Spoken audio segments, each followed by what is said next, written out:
Okay, so here's the thing about watercolor painting. It requires water. So I thought, would it make a difference if I used different water? That's what we're gonna find out today. Specifically, salt water. So I've been thinking, I live by the beach, and sometimes you just look at the ocean and you think, what if I painted with that water instead of the water that is just like normal sink water? So I decided to go to the beach, and I specifically went to the beach the Sunday before Labor Day, and it was gorgeous, beautiful. It was super crowded, but there was the beautiful blue water. Wait, what? Green? Why is it green? So there's a beach near me that does this fun thing where they dye the water green with this bright fluorescent green dye. So I thought, as well as grabbing some just regular ocean water to see how that would, affect my painting, why not grab some green water, some bright fluorescent green water. Why not? Let's see what happens. And so now I have oh my god, it looks like pee. Now I have this, and I am going to paint with it and see what happens, as well as my just regular ocean water. So yeah, this water does look very piss-like. If you look at it in the light, you can tell that it's actually meant to be green. It does look kind of more pale green. It did look brighter and more greener yesterday when I took it out of the ocean. So I think the light through my window kind of made the dye break down a bit. So that's why it's much paler than it was yesterday, but I'm still gonna paint with it. But here is my theory. My theory is that it will be no different than painting with normal water. And I feel like especially the green dyed water isn't gonna be any different. And I think the reasoning for that is because the dye that's used is actually, it's this type of dye. Yeah, so this green dye that they used is actually approved by the EPA, so no worries there. And it's also used in search and rescue missions, which is really interesting, which makes sense because it makes everything like more visible. It does degrade in the light, and something I've noticed also over the years is it doesn't like stain your skin, and it doesn't stain anything. So I think it's not really going to show up in the painting I'm going to make at all. So my plan to kind of test and see what the difference is I am going to paint something, and I am going to do the same painting like a total of 6 times. And the reason why I'm going to be doing it 6 times is I am going to be doing it once on cold press paper with regular water, and then again with the seawater that's not dyed, and then again with the dyed seawater. And then I'll do all those again on hot press paper. So now the one question is, what am I going to paint? And something that I really think would be fun to paint would be a seashell that I found yesterday. I just have to choose which one. Hells yeah, let's do some painting. Watercolor painting is fun.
So I did it. I painted with ocean water. And let me show you what happened. So first of all, I had to do what scientists call a control group, basically. Well, control painting, I guess. And for this painting, I used bottled water. Just some extra bottled water I had from, I literally don't know where. Like when I have a bottle of water, when I get a bottle of water somewhere, I'll bring it home. And sometimes I'll finish it, sometimes I won't. And if I don't finish it and I leave it sitting for too long, then it becomes paint water, and that's what happened. And I went pretty loose with this one for some reason, because with the other ones I didn't go as loose and use as much water, so that's definitely a difference here. With these paintings, like some of the difference is just me painting it a little bit differently, but I tried to also really make it more watercolory and also really capture the color and make it a little bit brighter and really just like hone in on the saturation. And so I tried my best with that, and I also just did a bit of like, you know, painting with the outside of the shell, like with the water, just to get like a little sample of what it actually looks like when I just paint. And I did a painting on cold press paper, my Arches paper, my fancy Arches paper, and a painting on hot press paper, which is less textured, in my sketchbook. Yeah, it just kind of looked like regular gouache. And yeah, it came out very similar.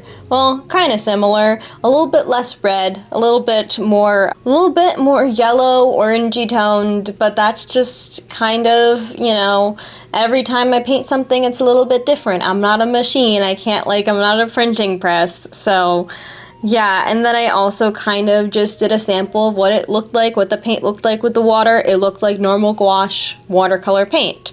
So now let's move on to the more exciting ocean water, the green ocean water. Did the green actually make a difference? And I hate to say it, but I think the answer is absolutely not.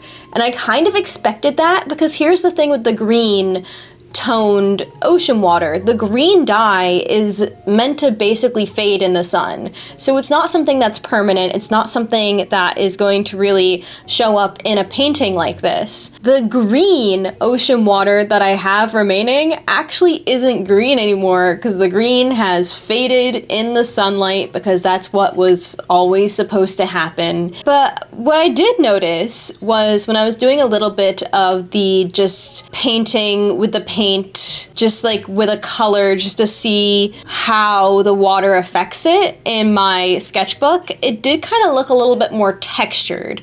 And I found that really interesting, how on the hot press paper it looked more textured. And so then of course I moved on and did a painting, 2 paintings of course, using the regular ocean water. And once again, the actual painting itself didn't look much different. But when I went to test out the water and test out just some paint using the water in my sketchbook, I noticed that same texture. And it made me wonder how salt is actually supposed to affect a watercolor painting. So I did a bit of research, and I found out basically salt absorbs some of the water. So it can give an interesting texture, just kind of like the texture that I saw. And since ocean water is basically a solution where the salt is so mixed in, it's not as noticeable. But I tried testing a bit of paint with gouache paint, very watered down gouache paint with some actual more grainy salt, and lo and behold, there was this beautiful texture. And yeah, so basically you can get texture using salt water, but just not ocean water. Ocean water is kind of useless unless you want this teeny little bit of texture. And also it only really works on hot press paper, the less textured of the watercolor paper, not the super high quality Arches stuff. So, moral of the story, does ocean water make a difference in watercolor painting? The answer is no, unfortunately. But really thick salt in your painting absolutely can do some cool stuff. So thank you for watching this little video that I took way too long to make. Summer has been long over. But yeah, thank you for watching. I hope you learned something. Subscribe if you like. That number is very low. And I gotta go. Bye.